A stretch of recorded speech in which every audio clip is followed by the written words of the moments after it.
In 1970, I bought my first SLR, and I had a very cute 2.5-year-old, as many of you do have or soon will have. And I took pictures of them. They were slides, and I entered them into, I was stationed at a military base, I entered them into the base photo hobby shops contest. I took a first and a second. And one of the judges came to me and said, "Hey, would you like to become a good photographer?" Dude, I took first and second. He said, "Seriously, would you like to become a good photographer?" What he suggested is that I get a notebook, small one, something that'll fit in the camera bag. And every time I took a picture, I was to make a note of the conditions, the lighting, things like that. Record my camera settings, and most importantly, write down my vision for that image, what I was trying to accomplish.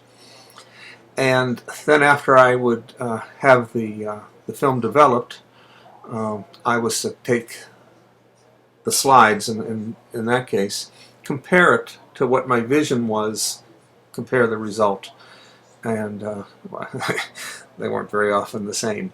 So the next thing he said was, shoot black and white for a year.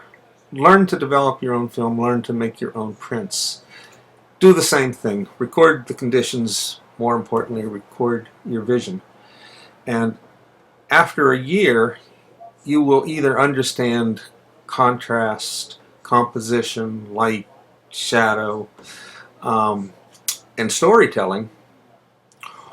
And then you can go back to color, and you can let the color put some more kick in your photos if you prefer. Or you can just retire your camera and or just be sort of the family vacation snap shooter. So I did that. Don't know how successful it was, but I think I was better in 1971 than I was in 1970, and hopefully I'm better in 2011 than I was in those days. But Peyton's idea there is wonderful. It's much easier, of course, with digital photography because the metadata actually records a lot of those things that I was writing down in a notebook. It doesn't record the vision, though, and that's the important thing. There's no point in going out and spraying 1,000 photos. That just exercises a finger. I'd rather see you go out and take 10 photos, each with a purpose, analyze the results. And the more times your result matches what your vision was, the closer you are to becoming a professional photographer.